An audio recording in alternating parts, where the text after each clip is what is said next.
Hi అండి, అందరూ ఎలా ఉన్నారో బాగున్నారా? మరి ఇజ్రాయెల్లో తెలుగురాడు. ఓకే, ఏంటంటే మనకి అందరూ ఇజ్రాయేలు అని చెప్పేసి ఆల్రెడీ మన శనివారం వీడియో పెట్టాను కదా, దానికి కొంచెం చెప్తున్నాను. ఎందుకంటే అన్న ఆల్రెడీ నేను డైరెక్ట్గా వాళ్ళతోనే ఫోన్ మాట్లాడిద్దును.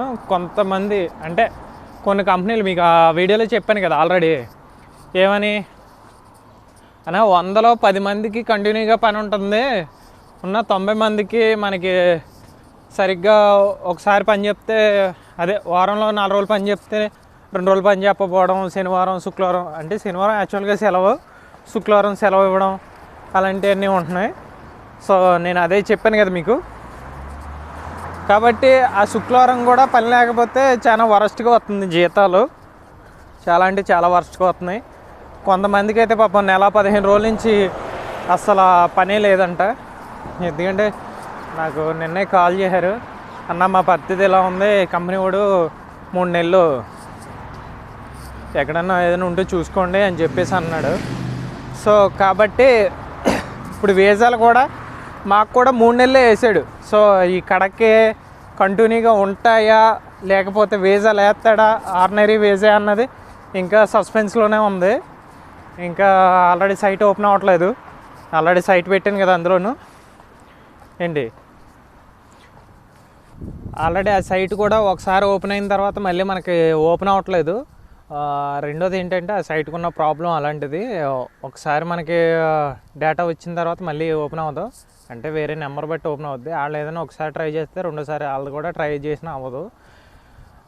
అదే రకంగా ఇప్పుడు ఏంటంటే ప్రాబ్లమ్స్ చాలా ఉన్నాయి ఇజ్రాయెల్లో, మీరు అది అర్థం చేసుకోండి.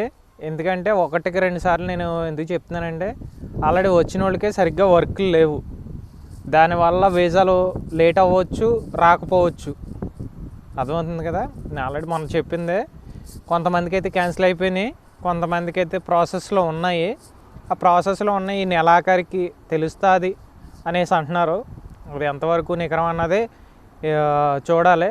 అంటే లాస్ట్ 2013 అంటే 2024 కదా, 2023లో ఇంటర్వ్యూలు అయిన వాళ్ళకి కూడా ఇంక ఈ నెలాఖరి లాస్ట్ డేట్ పెట్టారు. సో అది లాస్ట్ డేటు చూడాలి. ఓకేనా, ఇక్కడ అన్నీ బాగానే ఉంటుంది అని అనుకుంటున్నారేమో. సో కాబట్టి చాలా కష్టాలు, చాలా ఇబ్బందులు, చాలా అంటే చాలా ఎదుర్కోవాలి మనం. మీరు ఏదో మనం అనేసిని సరే ఆడికి ఎంత వస్తుంది ఆడికి అంత వస్తుంది అని చెప్పేసి అనుకుంటున్నారు. సో యాక్చువల్గా అంత అమౌంట్ ఏం రావట్లేదు, ఎవరికో కొంతమందికి అయితే వస్తుంది. మేము కూడా ఫస్ట్లో అలాగే మోసపోయాం. ఫస్ట్ వాళ్ళకి తెలియక ఇప్పుడు ఫస్ట్ వచ్చిన అతను వీడియోలు తీసి పెట్టిన అతను కూడా ఇప్పుడు లేడు, బయటికి వెళ్ళిపోయాడు. సో కాబట్టి మీరు అది అర్థం చేసుకోండి. ఫస్ట్లో మనకి ఏంటంటే వాట్సాప్లో మనోడు వీడియో పెట్టాడు, ఇదిగా ఇలా ఉందంట, తిని వెళ్ళాడు, చూసారా రూమ్లు గట్ట బాగున్నాయి, సోఫా సెట్లు ఉన్నాయి, తర్వాత టీవీ ఉంది, ఇవన్నీ ఉన్నాయి అన్నారు. అంతకన్నా హీనంగా ఉన్నాయి రూములు, మీకు అవి కూడా తొందరలో చూపిస్తాను. రూములు చూస్తే మీరు చాలా భయంకరంగా ఉంటాయి. ఏంటంటే హాల్లో కూడా పడుకోవాల్సి వస్తుంది, కొంతమందికి అయితే శుభ్రంగా వెళ్ళిపోమని కూడా చెప్తున్నారు. ఇప్పుడు రీసెంట్గా నాకు కూడా ప్రాబ్లం స్టార్ట్ అయింది. ఏంటంటే మేము ఫ్లాట్లో 3 ఉంటాం, అంటే నేను ఎలక్ట్రీషియన్ పని చేయడం వల్ల నాకు రూమ్ ఇచ్చాడు జస్ట్ 3 నెలలు. నాకు ఎక్కడ మించిన 3 నెలలు మించి ఎక్కడ లేను, ఇది కూడా 3 నెలలు అయిపోయింది. సో ప్రాబ్లం స్టార్ట్ అయిందని అనుకున్నాను. సో నేను లేచేటప్పటికి ఆడికి పొద్దున్న ఆడు బాత్రూమ్కి వెళ్ళాడు, నేను వెళ్ళే టయానికి ఆడు వెళ్తున్నాడు. సో కాబట్టి ఏమన్నాడంటే మా బాస్ గడికి ఫోన్ చేసి, మీ వాడు సింక్లో మొహం కడుక్కుంటున్నాడు, సింక్లో ఎందుకు కడగాలి అది ఇది అని చెప్పేసి అన్నాడంట. సో ఇప్పుడు నేను రూమ్కి వెళ్ళగానే తెలియదు ప్రాబ్లం ఏంటి అన్నది. కాబట్టి ఇక్కడ ఏది అంత స్పెసిఫిక్గా అయితే ఏమీ లేదు, అంటే నా ప్రాబ్లం అని చెప్పట్లేదు. సో ఇక్కడ చాలా వరస్ట్గా ఉన్నాయి. అయితే నా హౌస్ బాగానే ఉంటుంది, నేను అది తీసి పెట్టాను అనుకో, మీరు అందరూ కూడా అదే అనుకుంటారు. కాబట్టి ఇప్పుడు ఉన్నది ఉన్నట్టే పెట్టాలి. సో కాబట్టి నేను ఎలక్ట్రీషియన్కి వెళ్ళడం వల్ల అది కూడా ఎన్నాళ్ళు ఉంటుందో ఎన్నాళ్ళు చేయించుకుంటాడో కూడా తెలియదు. ఇప్పుడు మా దగ్గర కూడా పని అయిపోయింది. సో తర్వాత అది పని చెప్తాడో చెప్పడో లేకపోతే ఇంకో పని చూసుకోమంటాడో కూడా తెలియదు.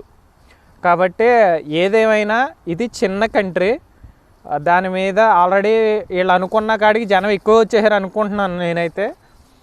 ఏంటి దాని మీద మీకు వీసాలు బాగా లేట్ చేస్తున్నారు. రెండోది మన వాళ్ళు కొంచెం బయటికి వెళ్ళిపోవడం, బయట పిజ్జా షాపుల్లోనూ వీటిలోనూ చేసుకోవడం వల్ల కొంచెం రిమార్క్ కూడా వచ్చింది. ఓన్లీ మన తెలుగు వాళ్ళే కాదు, సో ఇండియాలో చాలామంది. కాబట్టి దాని మీద కూడా చాలా ఇలాంటి ఇబ్బంది ఎదురవుతుంది. మీరు అవన్నీ కూడా గమనించుకోండి. సో కాబట్టి ఎవరికి కూడా అంత స్పీడ్గా పాస్పోర్ట్లు ఇచ్చేసి ఇంటర్వ్యూ ఉంది కదా అనేసి మీరు టైం వేస్ట్ చేసుకోవద్దు. ఎందుకంటే ఇంకా చాలా కంట్రీలు ఉన్నాయి, మంచి మంచి కంట్రీలు. అర్థమవుతుంది కదా, మీరు అది చూసి జాగ్రత్తగా చేసుకుంటారని నేను అనుకుంటున్నాను. అర్థమవుతుంది కదా.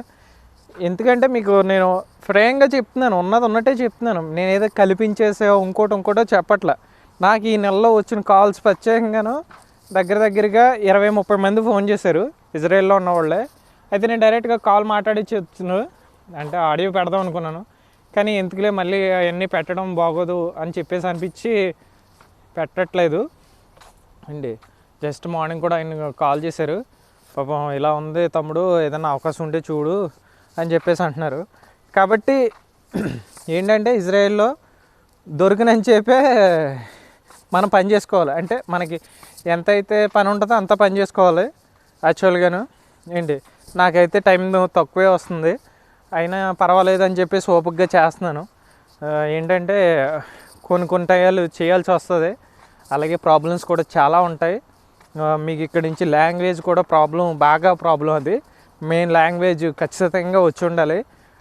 కాబట్టి లాంగ్వేజ్ రాకపోతే చాలా ఇబ్బంది పడుతున్నాం. ఇబ్బంది పడ్డాం కూడా. సో ఇప్పుడు కూడా ఇబ్బంది పడుతున్నాం. నాకు కొన్ని వర్డ్స్ వచ్చినాయి, అవి ఎవరైనా మీరు వచ్చేవాళ్ళు ఉంటే వాళ్ళకి ఏదైనా ఉపయోగపడద్ది అని అనుకుంటే మీరు కామెంట్ చేయండి, నేను మ్యాక్సిమం ట్రై చేస్తాను మీకు చెప్పడానికి.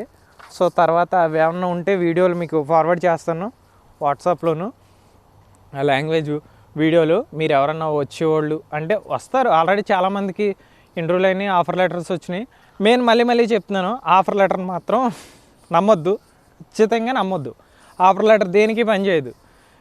తర్వాత మీకు పొద్దున్న ఒకళ్ళు నాకు కాల్ చేశారు, అన్న మనకి మరి కూర్చోబెట్టేస్తే డబ్బులు ఇస్తారు కదా అనేసి అంటున్నారు. మనకి బయట కంట్రీలాగా మాత్రం ఖచ్చితంగా డబ్బులు అయితే ఇవ్వరు.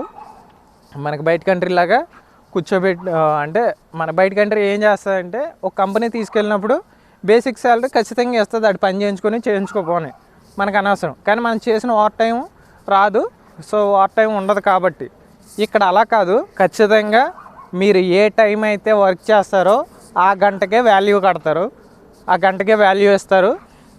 నాకు ఆఫర్ లెటర్లో రాశారు 5,500 చిల్లర రాశారు. సో 5,500 నేను కూర్చుంటే వచ్చేది కదా అనుకోవచ్చు, ఒక్క పైసా కూడా రాదు. మన రూమ్ రెంట్ కూడా అవసరమైతే మళ్ళీ నెలలో కూడా కట్ చేస్తాడు, అది పొజిషను. కాబట్టి ఇక్కడ మీరు అలాంటి ఏమీ పెట్టుకోవద్దు.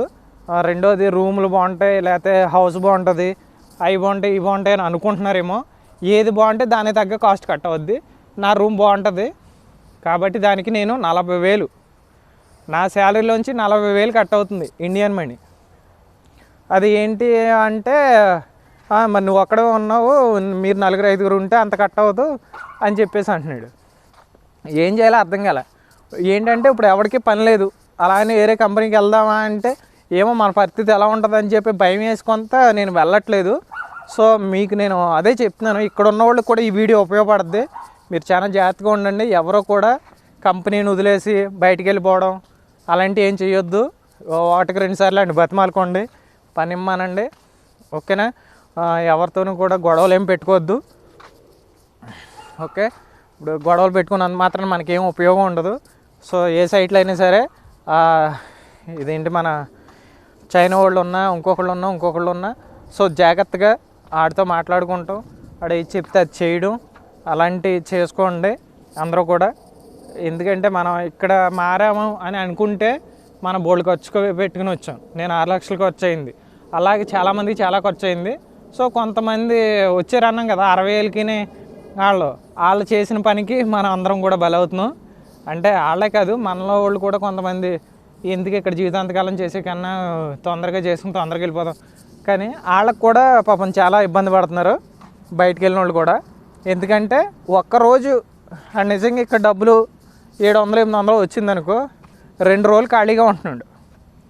2 రోజులు ఖాళీగా ఉండడం వల్ల ఆ చేసిన దానికి దీనికి సరిపోతుంది. మళ్ళీ రూమ్ రెంట్ అన్నీ మనమే కట్టుకోవాలి. ఇదైతే కంపెనీ నుంచి కట్ అవుతుంది కాబట్టి వాళ్ళు మాట్లాడుకుంటారు కాబట్టి కొంచెం తక్కువ ఉంటుంది. మనం పర్సనల్గా బయటికి వెళ్తే ఇంకా ఎక్కువ కట్టాల్సి వస్తుంది. 50,000 కనీసం 60,000 70,000 కూడా కట్టాల్సి వస్తుంది రూమ్ రెంట్లో. ఒక్కొక్క చోట అయితే 4-5 ఉండాలి. చాలా ఉంటుంది, మీకు ఆల్రెడీ తెలిసిన వాళ్ళు అయితే. ఎందుకంటే దీని గురించి నేను చాలా పర్టికులర్గా ఎందుకు చెప్తున్నానంటే ఇది పరిస్థితి. బయటికి వెళ్ళిపోయిన వాళ్ళు కూడా ఏమీ బాలే.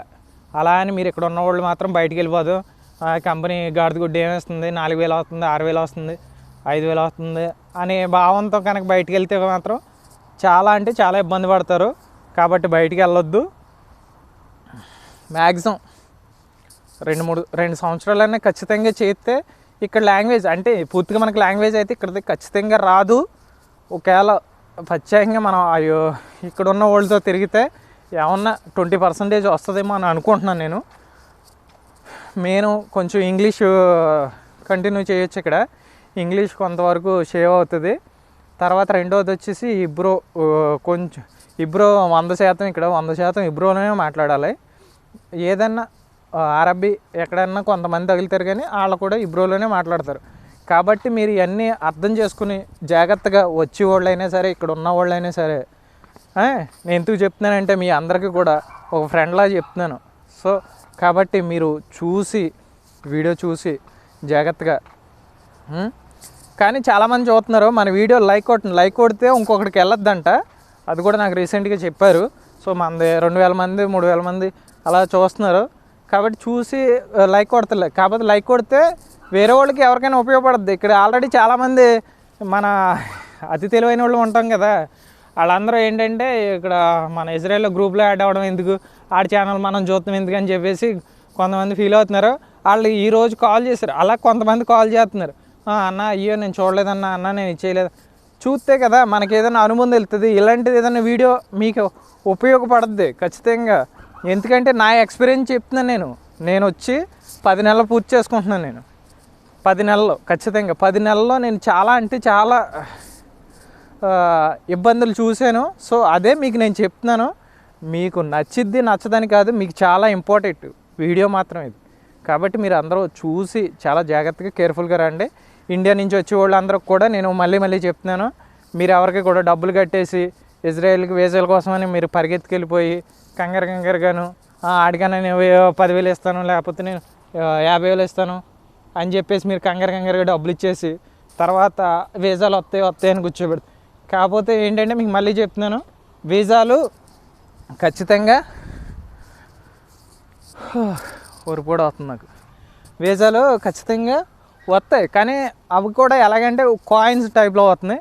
ఎవరికి వస్తలేదో తెలియట్లేదు. కాబట్టి ఆ ఏజెంట్లకు కూడా మీరు డబ్బులు కట్టొద్దు అంటున్నాం.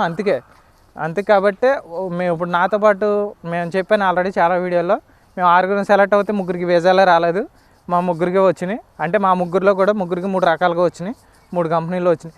కాబట్టి అలాగే కొంతమందికి వీసాలు వస్తాయి, కొన్ని మంచియే. నేను అందరూ అలానే ఉండదు, బిజినెస్ చేసేవాళ్ళు కొంతమంది బాగానే చేస్తారు. కాబట్టి అందరూ ఫ్రాడ్ చేస్తారని నేను చెప్పట్లేదు, కానీ ఎవరికి డబ్బులు మాత్రం పే చేయకుండా ముందుగానే అడగండి. ఇజ్రాయెల్ చిన్న కంట్రీ, సో కాబట్టి ఆల్రెడీ జనం అంతకు మించే వచ్చారు, చాలామంది కూర్చుని ఉన్నారు, డ్యూటీలు లేవు. కాబట్టి మీరు ఆలోచించుకోండి, నేనేమి మీకు కల్పించి చెప్పట్లా. ఓకేనా? మీకు ఏదైనా డౌట్ ఉంటే నేను ఈసారి డైరెక్ట్గా ఇజ్రాయెల్లో ఉన్న కుర్రోళ్ళ నెంబర్లు ఇచ్చి వాళ్ళు ఎవరెవరైతే కూర్చున్నారో వాళ్ళతో మీకు కాంటాక్ట్ చేయిస్తాను. ఓకేనా? మీకు ఏదైనా ఫేక్ అని అనుకుంటే మీరు ఖచ్చితంగా. ఓకేనా? ఓకే, ఇంకెవరికైనా మన ఛానల్ సబ్స్క్రైబ్ చేసుకోండి. మీకు ఏదైనా ఇంపార్టెంట్ ఖచ్చితంగా నేను ఇంపార్టెంటే చెప్తాను. ఓకేనా? అది మీరు ఖచ్చితంగా ఇంపార్టెంట్ విషయాలు చెప్తాను. మీరు దాని గురించనే నేను వీడియోలు పెడుతున్నాను. ఇదిగో ఇప్పుడు డ్యూటీ నుంచి వస్తున్నాను, వచ్చి మీకు వీడియో ఎడిటింగ్ చేసి ఇదంతా పెట్టడానికి నాకు చాలా టైం పడుతుంది. కాబట్టి నేనేంటంటే మీ బాగోగులు చూస్తున్నాను, నాకెవరు బాగోగులు ఎవరో చూడలే. నేను ఇవాళ ఇక్కడ ఉన్నా, నేను చాలా బాధపడ్డా, చాలా ఇబ్బందులు పడ్డా, అంతా నాకు దేవుడే ఉన్నాడు అనుకుంటున్నాను. సో కాబట్టి మీకు నేను 1-2 సార్లు అదే చెప్తున్నాను. ఓకేనా? థ్యాంక్ యూ అండి అందరూ కూడా. ఇప్పుడు నాకు కూడా ప్రాబ్లమ్ స్టార్ట్ అయింది. సో ఇవన్నీ మామూలే ఈ ప్రాబ్లమ్స్ అన్నీ. సో కాబట్టి థ్యాంక్ యూ సో మచ్. అందరూ కూడా కేర్ఫుల్గా ఉండండి, జాగ్రత్త. సో చూసుకుని రండి. ఇక్కడ ఉన్న వాళ్ళు కూడా మీరు బయటికి ఎవరు వెళ్ళొద్దు, బయటికి వెళ్ళిపోయి చేసుకుందాం అని 10 రోజులు చెప్పొచ్చు, నెలలు చెప్పొచ్చు, 2 నెలలు చెప్పొచ్చు. ఖచ్చితంగా మాత్రం మీకు కూడా ఇబ్బందులు ఫేస్ చేస్తారు. ఆల్రెడీ ఫేస్ చేసేవాళ్ళు నాకు కాంటాక్ట్ చేశారు కాబట్టి మీకు చెప్తున్నా. ఓకే, ఆల్ ది బెస్ట్ అందరికీ కూడా. Thank you so much.